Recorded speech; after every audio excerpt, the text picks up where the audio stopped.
ಸ್ನೇಹಿತರೆ, ತಮಗೆಲ್ಲ ಗೊತ್ತಿರುವ ಹಾಗೆ ಶ್ರೀ ಸಾರಾ ಗೋವಿಂದ ಅವರು ಕಳೆದ 4 ದಶಕಗಳಿಂದ ನಾಡು ನುಡಿ ನೆಲ ಜಲ ಸಂರಕ್ಷಣೆ ಮಾಡುತ್ತಾ ಸಂಘಟನೆ ಮಾಡುತ್ತಾ ಅವಿಶ್ರಾಂತವಾಗಿ ಹೋರಾಟವನ್ನು ನಡೆಸ್ತಾ ಬರ್ತಾ ಇರತಕ್ಕಂಥ ಶ್ರೀ ಗೋವಿಂದ ಅವರು ಚಲನಚಿತ್ರ ಕ್ಷೇತ್ರದಲ್ಲೂ ಕೂಡ ಸುಮಾರು 17ಕ್ಕೂ ಹೆಚ್ಚು ಅತ್ಯುತ್ತಮ ಸದಾಭಿರುಚಿ ಚಿತ್ರಗಳನ್ನ ಕನ್ನಡ ಚಿತ್ರಪ್ರೇಕ್ಷಕರಿಗೆ ನೀಡಿ ಅದರಲ್ಲಿ ಹಲವಾರು ಚಿತ್ರಗಳು ರಾಜ್ಯ ಪ್ರಶಸ್ತಿಗೆ ಜನಮೆಚ್ಚುಗೆಗೆ ಪಾತ್ರವಾಗಿವೆ. ಜೊತೆಗೆ ಕರ್ನಾಟಕ ಚಲನಚಿತ್ರ ವಾಣಿಜ್ಯ ಮಂಡಳಿಯ ಕಾರ್ಯಕಾರಿ ಸಮಿತಿಯ ಸದಸ್ಯರಾಗುವ ಮುಖಾಂತರ ಚಲನಚಿತ್ರ ವಾಣಿಜ್ಯ ಮಂಡಳಿಯನ್ನ ಪ್ರವೇಶ ಮಾಡಿದಂತಹ ಗೋವಿಂದ ಅವರು ಮಂಡಳಿಯ ಕಾರ್ಯಕಾರಿ ಸಮಿತಿ ಸದಸ್ಯರಾಗಿ, ಕಾರ್ಯದರ್ಶಿಗಳಾಗಿ, ಖಜಾಂಚಿಗಳಾಗಿ, ಉಪಾಧ್ಯಕ್ಷರಾಗಿ, ಅಧ್ಯಕ್ಷರಾಗಿ 2 ಅವಧಿಗೆ ಸೇವೆಯನ್ನು ಸಲ್ಲಿಸಿರುತ್ತಾರೆ.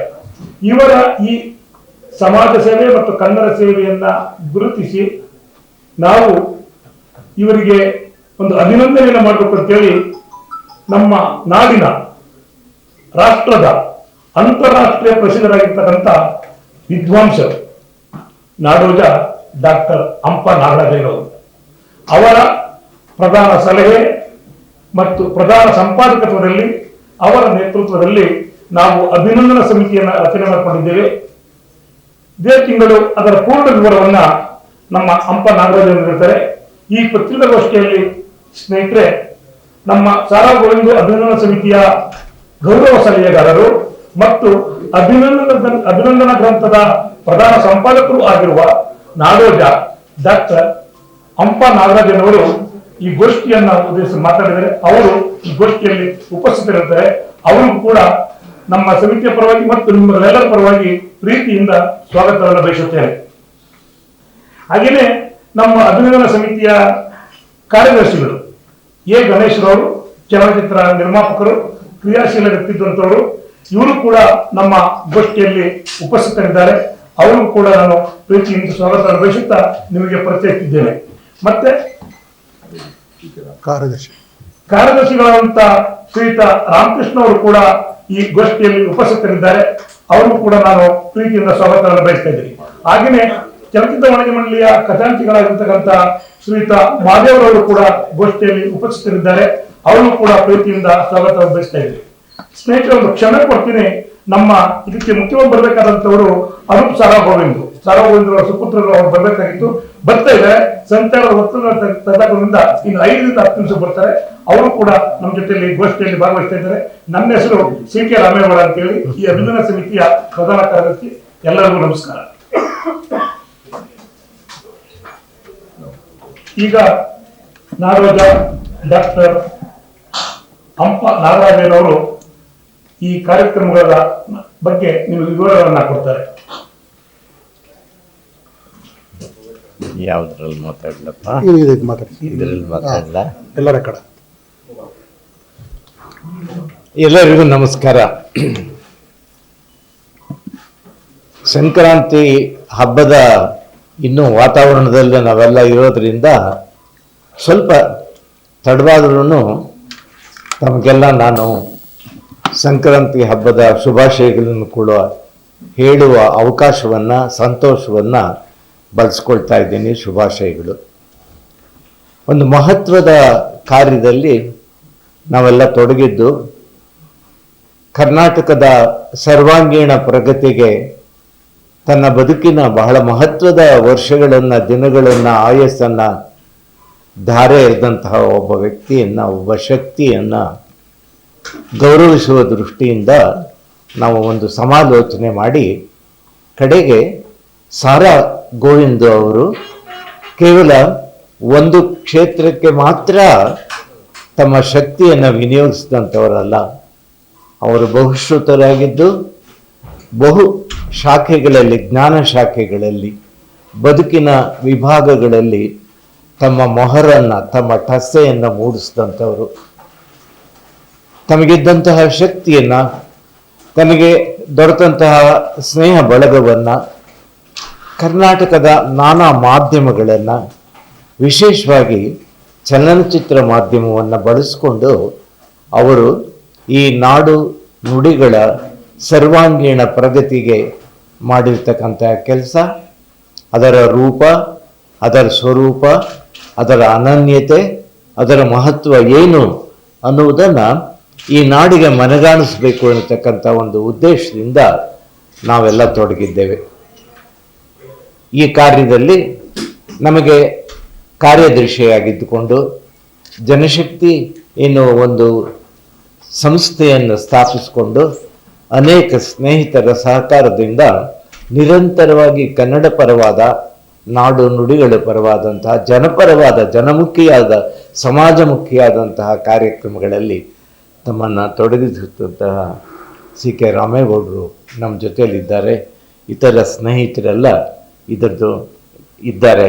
ಅವರೆಲ್ಲರ ಪರವಾಗಿ ಕೆಲವು ಸಂಗತಿಗಳನ್ನು ತಮ್ಮ ಗಮನಕ್ಕೆ ತರೋದಕ್ಕೆ ಈ ವಿಶೇಷವಾದಂತಹ ಮಾಧ್ಯಮ ಗೋಷ್ಠಿಯನ್ನು ನಾವು ಕರೆದಿದ್ದೇವೆ. ನಮ್ಮ ವಿನಂತಿಯನ್ನು ಮನ್ನಿಸಿ ಗೌರವಿಸಿ ತಾವೆಲ್ಲ ಬಂದಿದ್ದೀರಿ. ತುಂಬ ಸಂತೋಷ, ಕೃತಜ್ಞತೆಗಳು. ಗೋವಿಂದ ಅವರು ನಮಗೆ ಬಹಳ ಪರಿಚಯ ಇರ್ತಕ್ಕಂಥದ್ದು ಅಂದರೆ, ಆ ಹೆಸರು ಹೇಳಿದ ತಕ್ಷಣ ಚಲನಚಿತ್ರ ವಾಣಿಜ್ಯ ಮಂಡಳಿಯ ಅಧ್ಯಕ್ಷರಾಗಿದ್ದಂಥವರು, ಅನೇಕ ನಟನಟಿಯರಿಗೆ ಆಸರಿಯಾಗಿ ಆಶ್ರಯವಾಗಿದ್ದು ಪ್ರೋತ್ಸಾಹವನ್ನು ಕೊಟ್ಟಂಥವರು, ಚಿತ್ರ ಕ್ಷೇತ್ರವನ್ನು ನಾಡಿನ ಉದ್ದಗಲಗಳಲ್ಲಿ ಪಸರಿಸೋದಕ್ಕೆ ಒಳ್ಳೆಯ ವಾತಾವರಣವನ್ನು, ಭೂಮಿಕೆಯನ್ನು ನಿರ್ಮಿಸಿದವರು. ಇದನ್ನೇ ನಾವು ವಿಶೇಷವಾಗಿ ಗಮನಿಸ್ತಿರ್ತೇವೆ. ಆದರೆ ಅವರ ಸೇವೆಯ ಹಲವು ಮುಖಗಳಲ್ಲಿ ಒಂದೆರಡು ಮುಖಗಳಿಗೆ ಆದ್ಯತೆಯನ್ನು ಕೊಟ್ಟು, ವಿಶೇಷವಾಗಿ ಸಾಂಸ್ಕೃತಿಕವಾಗಿ ಯಾಕೆ ನಮಗೆ ಸಾರಾ ಗೋವಿಂದ ಮುಖ್ಯ, ಅವರಿಗೆ ಯಾಕೆ ಇಂತಹ ದೊಡ್ಡ ಪ್ರಮಾಣದ ಅಭಿನಂದನೆ ಗ್ರಂಥವನ್ನು ತಂದು ಒಂದು ಅಭಿನಂದನೆ ಸಮಾರಂಭವನ್ನು ಮಾಡಿ ನಾಡಿನ ಮುಖ್ಯಮಂತ್ರಿ, ಉಪಮುಖ್ಯಮಂತ್ರಿಗಳು ಮೊದಲಾಗಿ ಸಚಿವರನ್ನು, ಸಾಹಿತಿಗಳನ್ನು, ಕಲಾವಿದರನ್ನು ಒಗ್ಗೂಡಿಸ್ಕೊಂಡಿದ್ದೇವೆ ಅನ್ನೋದು ನಾವು ಯೋಚನೆ ಮಾಡಬೇಕಾದಂಥ ಸಂಗತಿ. ಅದನ್ನು ಕುರಿತು ಒಂದೆರಡು ವಿಚಾರಗಳನ್ನು ತಮ್ಮ ಗಮನಕ್ಕೆ ಬಹಳ ಸಂಗ್ರಹದಲ್ಲಿ ತರ್ತೇನೆ. ಏಕೆಂದರೆ ನಾವು ಹೇಳಬೇಕಾದ ಮಾತುಗಳೇನು, ಯಾವ ಉದ್ದೇಶದಿಂದ ಇದನ್ನು ಮಾಡ್ತಾ ಇದ್ದೇವೆ ಅನ್ನೋದನ್ನು ತಿಳಿಸುವ ಕರೆಯೋಲೆಯನ್ನು ತಮ್ಮ ಕೈಗೆ ಈಗಾಗಲೇ ತಲುಪಿಸಿದ್ದೇವೆ. ಗೋವಿಂದ ಅವರು 40 ವರ್ಷದ ಹಿಂದೆ ವಿಶೇಷವಾಗಿ ಕರ್ನಾಟಕದ ಉದ್ದಗಲಗಳಲ್ಲಿ ಒಂದು ಸಂಚಲನವನ್ನು ಉಂಟು ಮಾಡಿದಂಥದ್ದು ಅಂತಂದರೆ ಅದು ಗೋಕಾಕ್ ಚಳುವಳಿ. ಅಂಥ ಚಳುವಳಿ ಅದುವರೆಗೆ ಆ ಆಯಾಮದಲ್ಲಿ ನಡೆದಿರಲಿಲ್ಲ.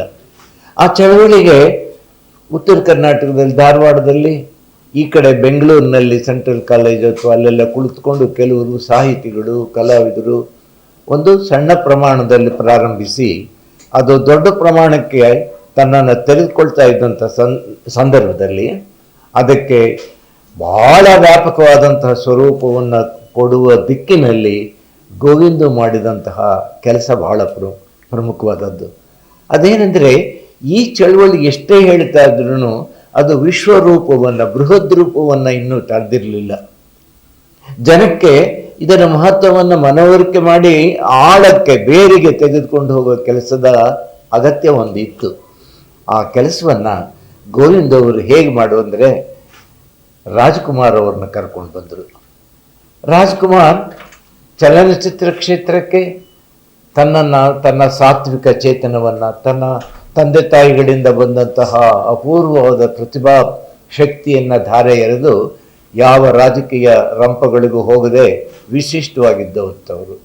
ತಮಗೆಲ್ಲ ಗೊತ್ತಿರೋ ಹಾಗೆ ಆ ಕಡೆ ತಮಿಳ್ನಾಡಿನಲ್ಲಿ MG ರಾಮಚಂದ್ರನ್ ಅವರು ರಾಜಕೀಯಕ್ಕೆ ಹೋದರು, ಜಯಲಲಿತಾ ಹೋದರು. ಈ ಕಡೆ ಆಂಧ್ರದಲ್ಲಿ NT ರಾಮರಾವ್ ರಾಜಕೀಯಕ್ಕೆ ಹೋದರು. ಆದರೆ ರಾಜ್ಕುಮಾರ್ ಅವರು ಮಾತ್ರ ರಾಜಕೀಯ ಅಂದರೆ ಕಿಲೋಮೀಟ್ರ್ ದೂರದಲ್ಲೇ ಇರ್ತಂತ. ಆದರೆ ಅವ್ರನ್ನ ಒಂದು ಈ ಮುಖ್ಯವಾಹಿನಿಗೆ, ಈ ಪ್ರವಾಹಕ್ಕೆ, ಕನ್ನಡದ ಒಂದು ದೊಡ್ಡ ಪ್ರವಾಹ ಏನು ಹೊರಟಿದೆ ಅದಕ್ಕೆ ಒಂದು ದೊಡ್ಡ ಶಕ್ತಿಯನ್ನು, ವಿದ್ಯುತ್ ಶಕ್ತಿಯನ್ನು, ಚಾಲನೆಯನ್ನು ತಂದುಕೊಡೋದಕ್ಕೆ ಅವರ ಪ್ರವೇಶ ಅಗತ್ಯ ಅನ್ನೋದನ್ನು ಮೊದಲು ಮನಗಂಡಂಥವರು ಸಾರಾ ಗೋವಿಂದ. ಅವರು ರಾಜ್ಕುಮಾರ್ಗೆ ಒಂದು ರೀತಿಯಲ್ಲಿ ಬಲಗೈ ಆಗಿ ಇದ್ದಂಥವರು. ರಾಜ್ಕುಮಾರ್ ಅವ್ರನ್ನ ಒಪ್ಪಿಸಿ ಈ ಚಳುವಳಿಗೆ ಕರೆದರು. ರಾಜ್ಕುಮಾರ್ ಬಂದು ಮೊದಲ ಕಾರ್ಯಕ್ರಮ ಅದು ನ್ಯಾಷನಲ್ ಕಾಲೇಜ್ ಪ್ರಾಂಗಣದಲ್ಲಿ ಲಕ್ಷಾಂತರ ಜನ ಸೇರಿದ್ದಂಥ ಸಂದರ್ಭದಲ್ಲಿ ಮುಖ್ಯ ನಟ ನಟಿಯರನ್ನೆಲ್ಲ ಸೇರಿಕೊಂಡು ರಾಜ್ಕುಮಾರ್ ಇಡೀ ಕರ್ನಾಟಕ ರಾಜ್ಯದಲ್ಲಿ ನಾವು ಈ ನಮ್ಮ ಗೋಕಾಕ್ ಚಳುವಳಿ ಏನಿತ್ತು, ಆ ಚಳುವಳಿಯ ಉದ್ದೇಶ ಏನಿತ್ತು ಅಂದರೆ ಕನ್ನಡವನ್ನು ಶಿಕ್ಷಣದಲ್ಲಿ ಬಹಳ ಪ್ರಬಲವಾಗಿ ನಾವು ಸ್ಥಾಪಿಸಬೇಕು. ಕನ್ನಡವನ್ನು ಓದ್ದೇನೇನೆ ಪದವೀಧರರಾಗ್ತಕ್ಕಂಥ ಒಂದು ಅವಕಾಶ ಕರ್ನಾಟಕದಲ್ಲಿತ್ತು. ಯಾವ ಹಂತದಲ್ಲೂ ಕನ್ನಡವನ್ನು ಮುಟ್ಟದೆ, ಓದದೆ, ಕಲಿಯದೆ ಅವರು ಗ್ರಾಜ್ಯುಯೇಟ್ಸ್ ಅಥವಾ ಪೋಸ್ಟ್ ಗ್ರಾಜ್ಯುಯೇಟ್ ಅಥವಾ ವಿಜ್ಞಾನಿ ಅಥವಾ ಇಂಜಿನಿಯರು ಈ ಥರ ಡಾಕ್ಟರ್ ಆಗದೆ ಅವಕಾಶ ಇತ್ತಲ್ಲ, ಆಗ ಆಗಬಾರ್ದು. ಈ ನಾಡಿನ ಸಂಪರ್ಕದಿಂದ ಅವರು ದೂರ ಹೋಗಬಾರದು, ಇದರ ಸ್ಪರ್ಶ ಇರಬೇಕು ಅನ್ನೋ ದೃಷ್ಟಿಯಿಂದ ಆಗ ಗೋಕಾಕ್ ಅವರ ನೇತೃತ್ವದಲ್ಲಿ ಕರ್ನಾಟಕ ಸರ್ಕಾರ, ಗುಂಡೂರಾವ್ ಮುಖ್ಯಮಂತ್ರಿಯಾಗಿದ್ದರು ಅವರು, ಆಗ ಆ ಅವಧಿಯಲ್ಲಿ ಒಂದು ದೊಡ್ಡ ಸಮಿತಿಯನ್ನು ಮಾಡಿದರು. ಆ ಸಮಿತಿ ಕರ್ನಾಟಕದ ಬೇರೆ ಬೇರೆ ಭಾಗಗಳಿಗೆ ಹೊರಟಂತಹ ಸಂದರ್ಭದಲ್ಲಿ ಅದಕ್ಕೆ ತೀವ್ರವಾದ ಪ್ರತಿಭಟನೆ ಬಂತು. ಯಾಕೆಂದರೆ ಜನರ ಮನಸ್ಸಿನಲ್ಲಿ ಏನಿತ್ತು ಅಂತಂದರೆ, ಇದು ಸಂಸ್ಕೃತ ಪರವಾದಂತಹ ಕನ್ನಡ ವಿರೋಧಿಯಾದಂತಹ ತೀರ್ಪನ್ನು ಕೊಡುವ ದೃಷ್ಟಿಯಿಂದ ಸರ್ಕಾರ ಇದು ಮಾಡಿರುವ ಒಂದು ಗುಮಾನಿ, ಒಂದು ಅನುಮಾನ ಇತ್ತು. ಆದ್ದರಿಂದ ಅಂತಹ ಸಂದರ್ಭದಲ್ಲಿ ಜನರನ್ನು ಎಚ್ಚರಿಸಿಕೊಳ್ಳುವ ಹಾಗೆ ಮಾಡುವ ಕೆಲಸಕ್ಕೆ ಗೋವಿಂದು ರಾಜ್ಕುಮಾರ್ನ ಜೊತೆ ಕರೆದುಕೊಂಡು ಇಡೀ ಕರ್ನಾಟಕವನ್ನು ಸಂಚರಿಸಿದರು.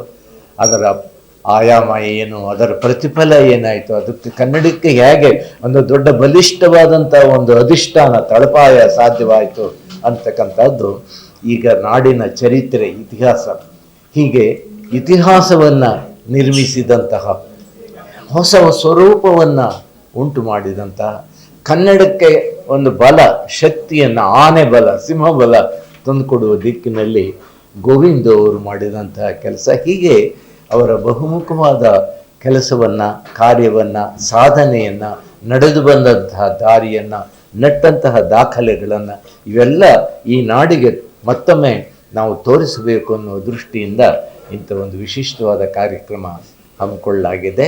ಅದು ಅದರ ಮುಡಿಯ ಮಾಣಿಕ್ಯ ಹಾಗೆ ದೊಡ್ಡ ಸ್ಥಿತಿ ತಲುಪತಕ್ಕಂಥದ್ದು 24ನೇ ತಾರೀಕು ಬೃಹತ್ ಕಾರ್ಯಕ್ರಮವನ್ನು ಅದನ್ನು ಹಮ್ಮಿಕೊಂಡಿದ್ದೇವೆ. ಅದರ ಕರೆಯೋಲೆ ತಮಗೆಲ್ಲ ಕೊಟ್ಟಿದೆ.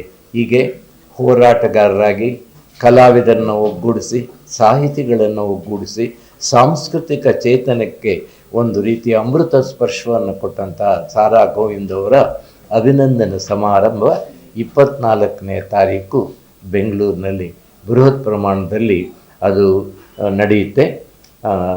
ಆ ಸಂದರ್ಭದ ವಿವರಗಳನ್ನು ಈಗಾಗಲೇ ನಮ್ಮ ಸಿ ಕೆ ರಾಮೇಗೌಡರು ಸ್ವಲ್ಪ ಕೊಟ್ಟಿದ್ದಾರೆ. ನಾನು ಇನ್ನೊಮ್ಮೆ 1-2-3 ವಾಕ್ಯಗಳನ್ನು ಅದಕ್ಕೆ ಸಂಬಂಧಪಟ್ಟಾಗಿ ಓದೋದಕ್ಕೆ ಪ್ರಯತ್ನ ಮಾಡ್ತೀನಿ. ನಾನು ಆಗಲೇ ಹೇಳಿದಾಗೆ ನಮ್ಮ ವಿನಂತಿಯನ್ನು ಮನ್ನಿಸಿ ತಾವೆಲ್ಲ ಇಷ್ಟು ದೊಡ್ಡ ಪ್ರಮಾಣದಲ್ಲಿ ಬಂದಿದ್ದಕ್ಕೆ ಕೃತಜ್ಞರಾಗಿದ್ದೇವೆ. ಈ ಕಾರ್ಯಕ್ರಮದ ರೂಪ ಸ್ವರೂಪಗಳನ್ನು ನಾಡಿಗೆ ಬಿತ್ತರಿಸುವುದರಲ್ಲಿ, ಜನಕ್ಕೆ ತಲುಪಿಸುವುದರಲ್ಲಿ ತಾವೆಲ್ಲ ಸಹಕಾರ ಕೊಡಬೇಕು ಅಂತ ನಾನು ಈ ಸನ್ಮಾನ ಸಮಿತಿಯ ಪರವಾಗಿ ಪ್ರಾರ್ಥಿಸ್ಕೊಳ್ತೀನಿ. 24ನೇ ತಾರೀಕು ಇಡೀ ದಿವಸ ಕಾರ್ಯಕ್ರಮ ರವೀಂದ್ರ ಕಲಾಕ್ಷೇತ್ರದಲ್ಲಿ ನಡೆಯುತ್ತೆ. ಅದಕ್ಕೆ ಮೊದಲು 8 ಗಂಟೆಗೆ ಒಂದು ಸಾರ್ವಜನಿಕ ಜನರನ್ನು ಗಮನ ಸೆಳೆಯುವ ದೃಷ್ಟಿಯಿಂದ ಮೆರವಣಿಗೆ ಕಾರ್ಯಕ್ರಮ ಇದೆ. ಆ ಮೆರವಣಿಗೆಯಲ್ಲಿ ಗೋವಿಂದ ಅವರನ್ನು ಪೂರ್ಣ ಕುಂಭದ ಸ್ವಾಗತ, ಅದನ್ನು ವಿಶೇಷವಾಗಿ ಕಲಾ ತಂಡಗಳು, ಜಾನಪದ ಕಲಾ ತಂಡಗಳು ಮತ್ತು ಅನೇಕ ಕನ್ನಡಾಭಿಮಾನಿಗಳು, ಚಿತ್ರಾಭಿಮಾನಿಗಳು ಅವರೆಲ್ಲ ಅದರಲ್ಲಿ ಇರ್ತಾರೆ. ಅವರು ಜೆ.ಸಿ. ರಸ್ತೆಯ ಮೂಲಕ ಮಿನರ್ವ ರಸ್ತೆಯ ವೃತ್ತದಿಂದ ಹೊರಟು ರವೀಂದ್ರ ಕಲಾಕ್ಷೇತ್ರ ತಲುಪ್ತಾರೆ. ಬೆಳಿಗ್ಗೆ 8 ಮೆರವಣಿಗೆ ಪ್ರಾರಂಭ ಆಗುತ್ತೆ. ಆಮೇಲೆ 11 ಗಂಟೆಗೆ ಉಪಮುಖ್ಯಮಂತ್ರಿಗಳಾದಂತಹ ನಮ್ಮ ಡಿ.ಕೆ. ಶಿವಕುಮಾರ್ ಅವರ ನೇತೃತ್ವದಲ್ಲಿ ನಮ್ಮ ಪ್ರಸಿದ್ಧ ಸಾಹಿತಿಗಳಾದಂಥ ಬರಗೂರು ರಾಮಚಂದ್ರನವರು ಅವತ್ತು ಅಧ್ಯಕ್ಷತೆಯನ್ನು ವಹಿಸಿ ಈ ಕಾರ್ಯಕ್ರಮವನ್ನು ನಡೆಸಿಕೊಡ್ತಾರೆ. ಆಮೇಲೆ 11:45 ಗಂಟೆಗೆ ಚಲನಚಿತ್ರ ಕ್ಷೇತ್ರ ಮತ್ತು ಸಾಹಿತ್ಯ ಕ್ಷೇತ್ರ ಮತ್ತು ಉಳಿದ ಪೂರಕ ಜ್ಞಾನ ಶಿಸ್ತುಗಳಲ್ಲಿ ಇವರ ಠಸ್ಸೆ ಏನಿದೆ ಅನ್ನೋದನ್ನು ಕುರಿತು ಒಂದು ಗೋಷ್ಠಿ ಇರುತ್ತೆ. ಆಮೇಲೆ ಜಾಣಿಗೆರೆ ವೆಂಕಟರಾಮಯ್ಯ ಅದರಲ್ಲಿ ಮಾತಾಡ್ತಾರೆ. ಅನಂತರ ಕನ್ನಡ ಚಿತ್ರರಂಗದಲ್ಲಿ ಇವರ ಪಾತ್ರ ಏನು, ಅದರ ಕೊಡುಗೆ ಏನು ಅನ್ನೋದನ್ನು ಕುರಿತು ಶ್ರೀಧರ್ ಮೂರ್ತಿಯವರು ಮಾತಾಡ್ತಾರೆ. ಮಧ್ಯಾಹ್ನ ಊಟ ಆದಮೇಲೆ 2 ಗಂಟೆಗೆ ಪ್ರಭಾತ್ ಕಲಾವಿದರು ಒಂದು ನಾಟಕವನ್ನು ಭಾಳ ಪ್ರಸಿದ್ಧವಾದಂತಹ ಕರುನಾಡ ವೈಭವ ಎನ್ನುವ ನಾಟಕವನ್ನು ನಡೆಸಿಕೊಡ್ತಾರೆ. 3:15 ಗಂಟೆಗೆ ಈ ಸಾಧಕರಿಗೆ ಬೇರೆ ಬೇರೆ ಕ್ಷೇತ್ರದಲ್ಲಿ ವಿಶಿಷ್ಟವಾದ ಸಾಧನೆ ಮಾಡಿದಂತಹ ಪ್ರತಿಭೆಗಳನ್ನು ಗುರುತಿಸಿ ಅವರಿಗೆ ನಮ್ಮ ಸಮಿತಿಯ ವತಿಯಿಂದ ಸನ್ಮಾನ ಗೌರವ ಮಾಡುತ್ತೇವೆ. ಅದಾದಮೇಲೆ ಶಿಖರ ಸ್ಥಿತಿ ಎಂದರೆ ಸಂಜೆ ನಡೀತಕ್ಕಂತಹ ದೊಡ್ಡ ಕಾರ್ಯಕ್ರಮ. ನಮ್ಮ ನಾಡಿನ ಮುಖ್ಯಮಂತ್ರಿಗಳಾದಂಥ ಸಿದ್ದರಾಮಯ್ಯನವರು ಜನತೆಯ ಪರವಾಗಿ ನಾಡಿನ ಪರವಾಗಿ ಸಾರಾ ಗೋವಿಂದ ಅವರನ್ನು ಸನ್ಮಾನಿಸ್ತಾರೆ. ನಾನು ಆ ಸಭೆಯ ಅಧ್ಯಕ್ಷತೆಯನ್ನು ವಹಿಸ್ತೇನೆ.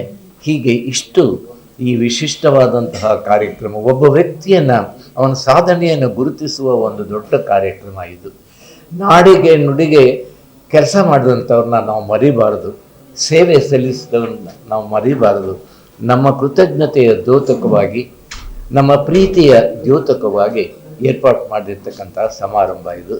ಈ ವಿಚಾರವನ್ನು ನಾಡಿಗೆ ತಲುಪಿಸುವ ಕಾರ್ಯದಲ್ಲಿ ತಮ್ಮ ಸಹಕಾರವನ್ನು ನಾವು ಬಯಸ್ತೇವೆ. ತಾವೆಲ್ಲ ಬಿಡು ಮಾಡ್ಕೊಂಡು ಬಂದಿದ್ದಕ್ಕಾಗಿ ಇನ್ನೊಮ್ಮೆ ಈ ಸಮಿತಿಯ ಪರವಾಗಿ ನಮಸ್ಕಾರ ಮತ್ತು ಕೃತಜ್ಞತೆಯನ್ನು ತಿಳಿಸ್ತೇನೆ.